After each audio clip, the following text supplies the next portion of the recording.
Welcome to Eat More Football, the show that satisfies your craving for hot takes. Week 8 has finished, and we've reached into Week 9 of the 2022 college football season.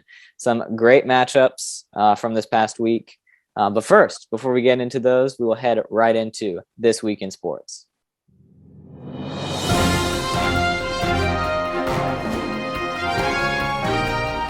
This Week in Sports. You can't change Georgia, right? Jermaine Burton. He is officially in anger management after punching a Tennessee fan. Why? I mean, just saying. Maybe it's the Florida bias. Yes, it is the Florida bias. But come on, Georgia. I blame this all up to Kirby's discipline, which is now very good, apparently, because Georgia's like not getting penalized. Alabama, on the other hand, not so much. So, I mean, hey, what can you say, right? But I mean, any additional thoughts on that? I mean, it's Jermaine Burton. But. Not only was it a fan, it was a female fan. Oh, really? Yes, it was a quote-unquote sorority girl, is what I've heard. And not to make light of it, but I watched Nick Saban, and he was asked about it. And you never really truly know what happened. You can see the video, right? So people have zoomed in on it. You weren't standing right next to it, so you don't know if things were said or what happened, but it clearly does look like the girl kind of cut in front of him, like trying to get around, and then he just kind of bopped her on the head. And I know ESPN, Kirkherbstreit, Fowler getting crushed for it because I guess they were defending the decision to let him play, and Saban came out and defended it as well. And he said it's not anger management. It's not anger management. It's counseling, is what he said. So, but then again, Saban flipped out on the last few seconds of the game and lost his cool. So maybe he needs some anger management. That is true. That is true. All right. But I personally don't think he should have played. I think anytime there's allegations and video out there of you doing something that stupid, Saban said his players were scared. That's not an excuse to hit somebody in the back of the head when they walk by you. So I don't agree with Saban's decision. I do think that he is a good disciplinarian most of the time, but I disagree with this decision to let the kid play. Well, and, people have been saying, like, this is Nick Saban's most undisciplined team. And I'm not sure if that, based on this decision, is that Nick Saban? Like, maybe he's kind of – I don't think he would be weakening off of his discipline because that's not like him. But, I mean, judging off that decision to let him play, that just seems kind of interesting. So, I don't know. Who knows? All right. Jermaine Burton could actually catch a football. Yeah, seriously. This wouldn't mean more if he could actually play. Exactly. All the receivers. And on the Nick Saban end, so Nick Saban's kind of been like the dad for a long time in his coaching career. And so when you're a dad, you guys don't know, you'll find this out. You're kind of got to be the disciplinarian. But when you move to that grandparent phase, like it's bring the kids over, spoil all the kids, let them do whatever they want. And so I think Nick Saban might be in that grandfather phase. He's the grandpa now. Craig, you're not in the grandpa phase yet, Craig, right? No, no. A long way from it. Yeah. All right. Week 8 recap. Let's head right into it. Some great games. Syracuse versus Clemson. What was the final score of that? Like 27-21. That was the final score. Clemson, close, guys. They almost lost their 13-game winning streak, longest in the country, and the longest home winning streak, I think that's what it was. They almost lost it, guys. So it was close against the Cuse. Any thoughts on that? I think that DJ played very bad, which is why they put it in Cade. Because, like you saw, Cade Klubnik, he played well. He didn't play like extremely low or anything, like Deshaun Watson or Trevor Lawrence or anything. He pretty much played an average quarterback play, but I guess it worked because, I don't know, they went way up. Well, it's the 3 interceptions that hurt. Yeah. Like, you can't do that. They had 4 total turnovers and still were able to beat a top 15 team at home. So that speaks to their defense being able to hold on. And I thought it was pretty neat to see DJ's response in the interview after the game about the decision. He was all team. Hey, coach made the decision. I would have made the same decision. I was not playing well. But also Dabo doubled down and said DJ's still our quarterback after the game. Yeah. So we'll see how that works out for him. Mm-hmm. Yeah, definitely. All right, next, LSU surprised a lot of people, me especially, upsetting number 7 Ole Miss. And it's not like it was just like, oh, you know, they upset them by a field goal. They blew them out. I mean, it was 45-20. That's ridiculous. But as Noah said last week, Ole Miss's defense trending down. They're looking very suspect lately. So I don't know what's going on. And my reasoning, I mean, I picked Ole Miss because 1, LSU, but 2, because I thought, it's Death Valley at 3:30. It's not going to be as raucous as 7:30 Death Valley. I was wrong. so sorry, Death Valley. But yeah, I mean, that was a blowout, 45-20 final score. So Brian Kelly, he's a good coach. I've been telling you, he's a good coach. He's figured out a way to get him going. And by that second half is what made the difference, right? So it was about 6 o'clock when that second half started. So Death Valley got warmed up and took over. Yeah, for sure. But there were so many undisciplined penalties on LSU that I'm like, okay, well, that shouldn't happen. So whatever. Anyways. I think LSU was the favorite in that game. Yeah, they were like a 2-point favorite. Wasn't much. 1, yeah. Yeah, but whatever. I don't even care anymore. As long as we win against Georgia. Oh. Whatever. I'm sure most Whatever, people. guys. Whatever. All right. Next, Oregon rolls over number 9 UCLA. Battle of the unbeatens, right? Well, besides Oregon the one loss to Georgia. But I mean, that's first game of the season. But whatever.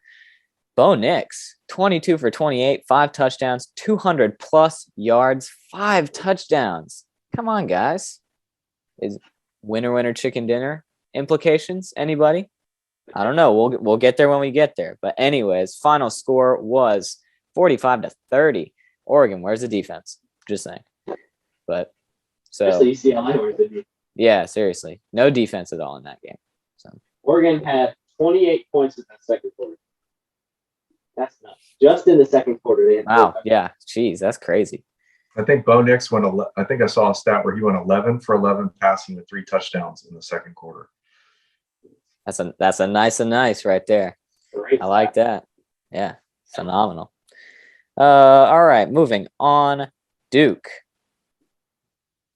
They beat Miami. You remember when we were talking about having that congratulations you suck category? I think Miami's back in it again. We put them in there for Middle Tennessee, and now they're back in it. And it was a blowout too, right? Wasn't it like in the 45-20s again, just like LSU Ole Miss, right? Yeah, I mean, they turned the ball over 8 times. Miami did. And I saw a guy, I think it was a touchdown on Duke. I don't know if it was offense or defense. He took the U, and he literally went it down, and he went boom on his knee. One of the best ones I've seen. Let's do it, guys. Hey, let's go. So anyways, not a good look for Miami. No turnover chain anymore. Just saying. I don't know, guys. If you got 8, I mean, Clemson had 3, but they have enough power to out-athlete you. Miami had 8, so that's like they should have the power to out. They should, and I think they do. But that's literally like almost triple the 3 turnovers that Clemson had. So not a good look for Miami at home, which not really a good home field advantage anyways. But anyways, moving on. Mizzou beat Vandy by 3. That's all I want to say. I just wanted to say that. Snooze fest. But by 3, come on, guys. That just makes everyone who beat Miami or Missouri just look bad. Specifically Florida, because we almost lost. So that kind of sucks. Anyways, moving on. Last game for this week. South Carolina beat A&M for the first time ever. I mean, come on, guys. Right. First time ever. Ball. Yeah, I know, right? They're trending up, and they're 5-2 now. So kind of coming in, kind of a sneaky team right there. Yeah, that was a want-to game, though. South Carolina wanted it more than Texas A&M. Oh, yeah, for sure. That's clear. And I can't remember who the announcers were. I think maybe it was Orlovsky, maybe. I don't know. Bob was choosing Dan Orlovsky, but they were like, no, it was Todd Blackledge and the other dude. It was Rodgers, wasn't it? No. Oh, yeah, it was Aaron Rodgers. Yeah. You're right. Or Jordan Rodgers. The other one, whatever. The corn dog. I remember that. They were eating the corn dog yesterday because the South Carolina State Fair was there. But they were talking about like that's the loudest environment I've heard all season, and I was pretty impressed by that. Because that is a cool when they do the sandstorm. Oh yeah, they all do I've been on the coaching end of that before. It's a really cool environment. Yeah, definitely. All right, let's move on to winner chicken dinner.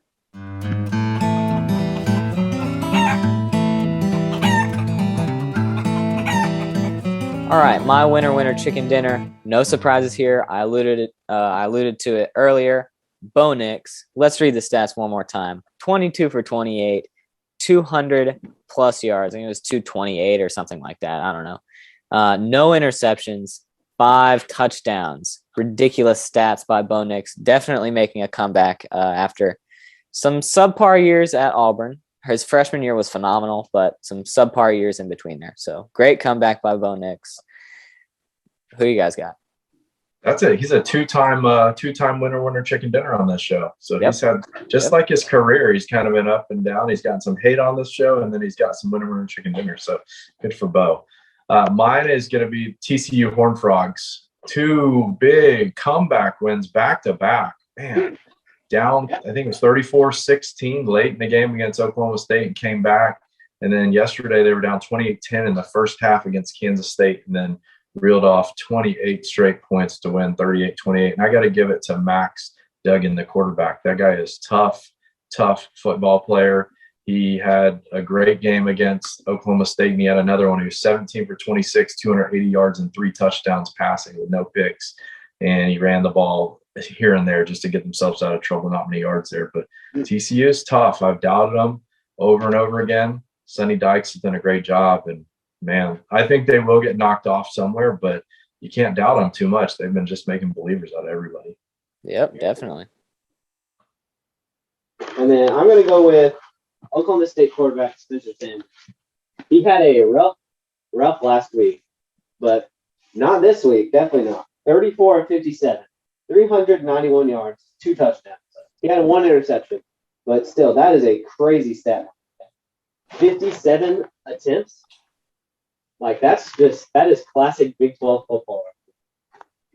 Meanwhile, Quinn Ewers went 19 for 47. Wow. Let's talk about that real quick. Noah and I were looking this up.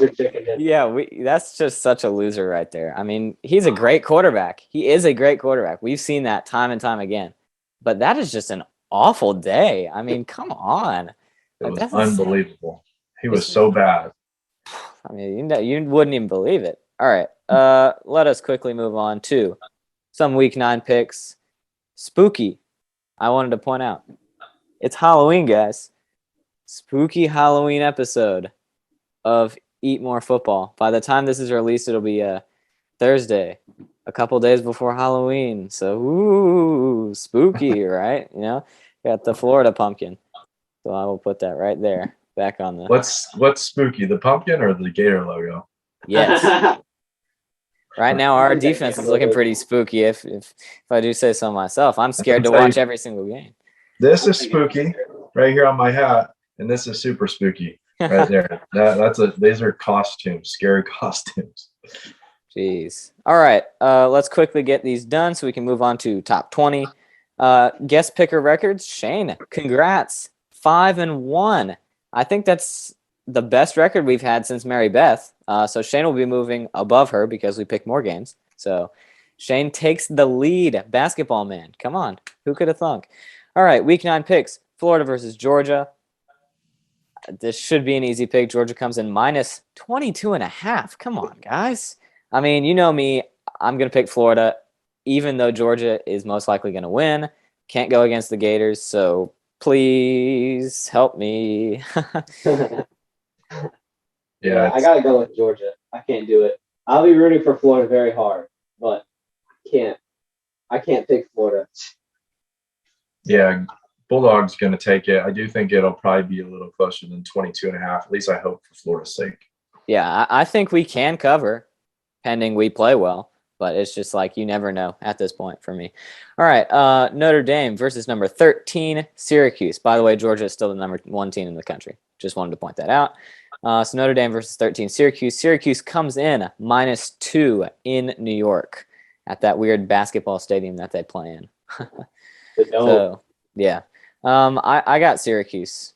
I think they need this win. Bounce back after Clemson. And they played well at Clemson. Just like undisciplined penalties stuff that really held them back.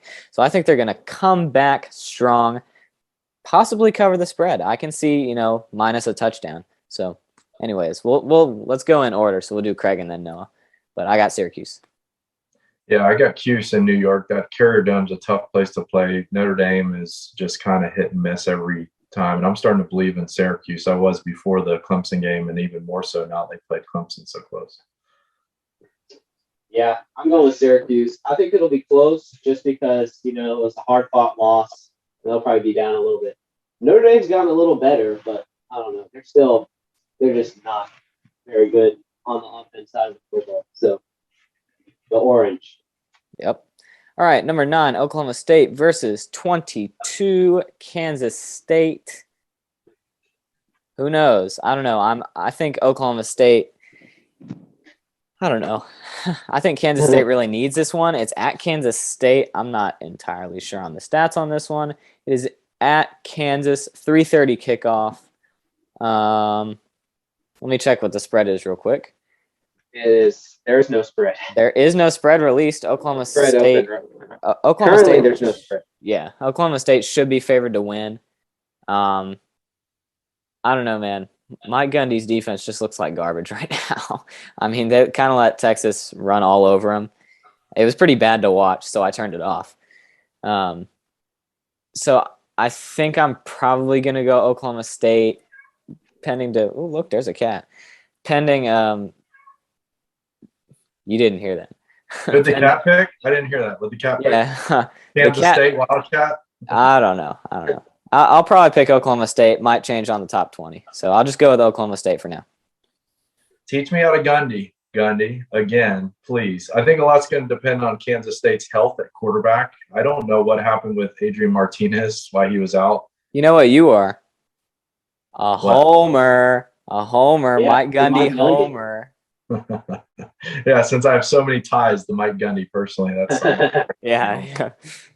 But here's the thing: Kansas State was down to a freshman last night at their third string quarterback because the backup who came in and played really well in the first half was out. So it depends on their health. I think they're a good team. Oklahoma State is one of those you just never know what you're going to get. They're going to be wide open though. So if the quarterback for Kansas State, if the quarterback doesn't play at Kansas State, Oklahoma State's quarterback does play well. Oklahoma State. So I'm going guns up. Let's go Cowboys. I think I'm going to have to go with Kansas State this week. It's at Kansas State, and I feel like they're going to be fighting hard, just to get another Big 12 win under their belt. So, Wildcats. For sure. Nice. All right, last pick. Number 19, Kentucky versus number 3, Tennessee. Tennessee comes in -14. Pretty large spread, but it's at Tennessee, and I'm not sure when it is. I think it's like in the afternoon, like a night game or something. So I don't know. Neyland will be rocking. This year they have shown up to literally every game. That's true. So I'm gonna pick Tennessee. Oh, yep, 7 p.m. kickoff. Yep. Roll Vols, right? Trending up. I'll root for them this year. Do you guys know who Tennessee has next weekend after this game? Probably Georgia. Georgia. Yes. That's why I think this game is going to be probably closer than spread. I think Tennessee's a superior team, but Kentucky's got this circle, and Tennessee's looking forward to Georgia. So this game's going to be a tight one, but the fact that it's in Knoxville, I give Tennessee the advantage in a closer one than 14 points for sure. I hope they beat Georgia. I need it. Please. Yeah, I got to go with Tennessee. Kentucky, I'll be rooting for you. And I think it's going to be closer than 14 just because Tennessee's going to be looking ahead. And if Will Levis shows out, Kentucky's a solid team. But I don't even care if they look ahead. I just need them to beat Georgia. Yeah, That's it. But, yeah, I'll pick Tennessee. All right, good pick. All right, we will now move on to the final Tales from the Top 20 for this week. What's the leaderboard look like, Craig?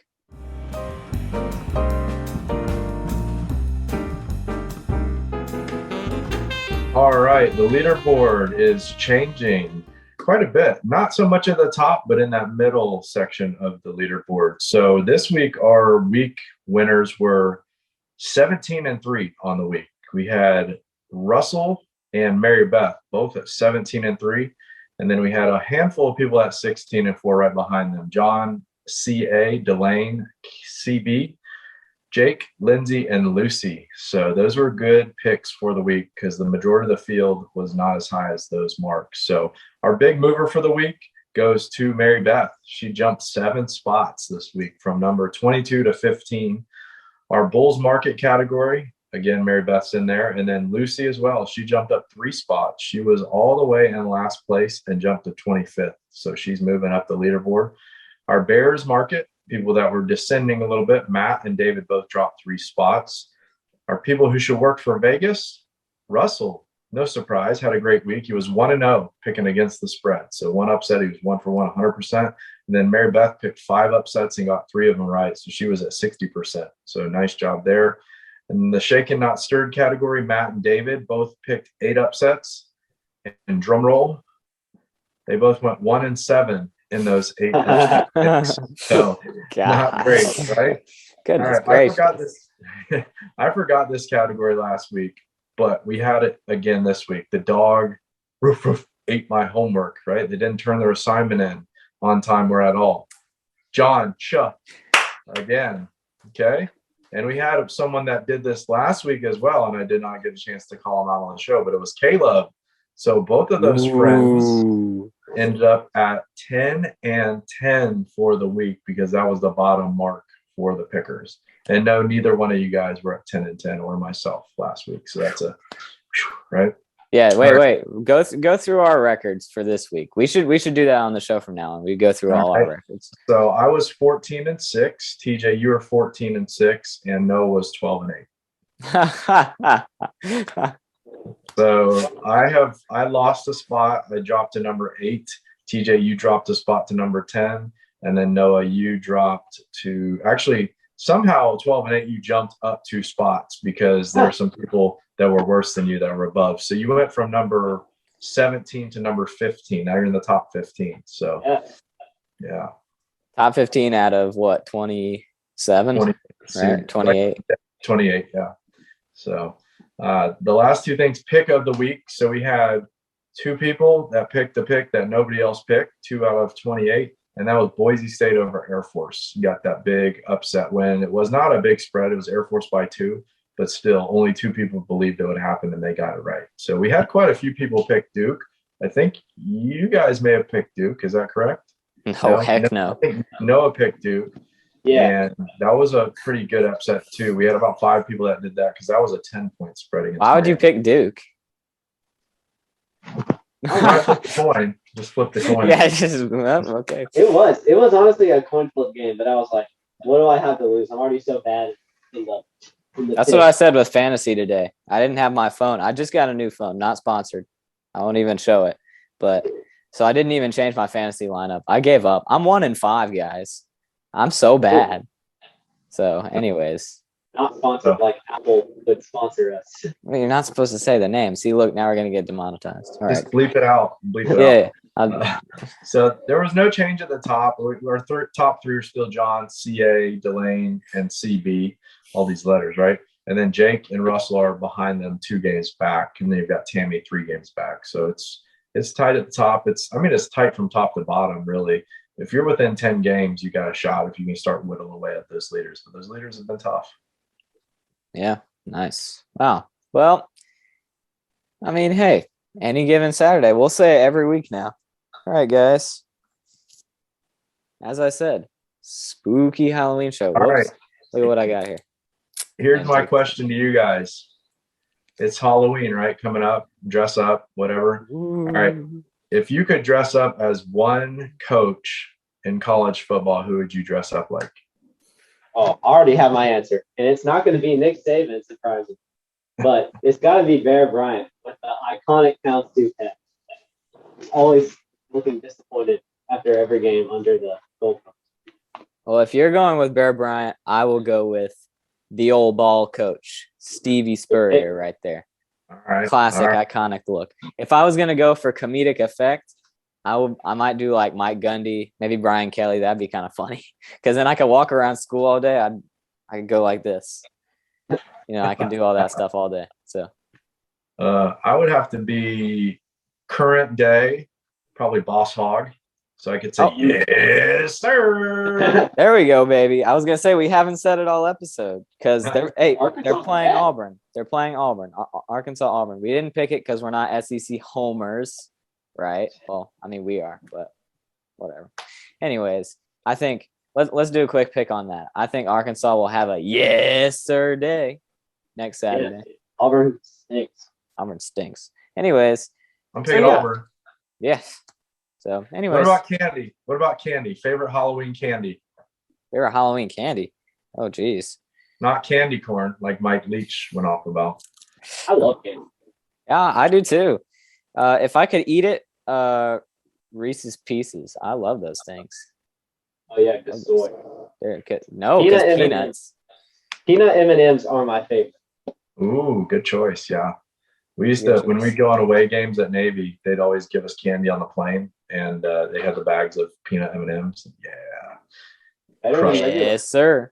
Crushed like 5 bags if we lost because I was eating in depression. So I mean, I'm a chocolate guy, like through and through. I will eat chocolate all day, but I love Mike and Ike's. Oh yeah. Like, pick your teeth, don't they?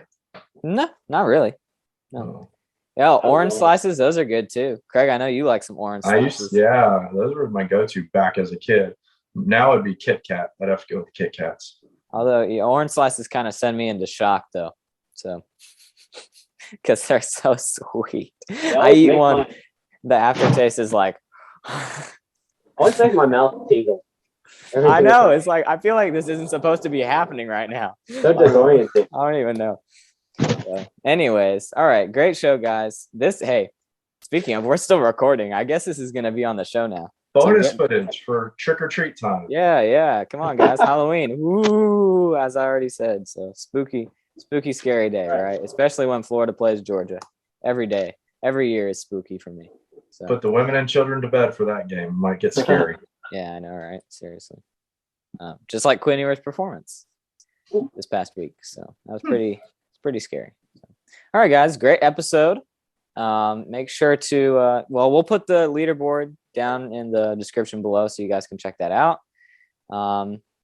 As I say every week, we have fun making this show. Never a dull moment. So we will move on to week 9 of college football 2022 season, and we will see you next week on episode 12 of Eat More Football. God bless. Don't forget to follow us on Instagram and Twitter at Eat More Football, and then send us any of your questions regarding the show or college football or any sport in general, and we'll answer it in our What's Cooking section at eatmorefb@gmail.com. That's Instagram and Twitter at Eat More Football, and then our email is eatmorefb@gmail.com. See you next time.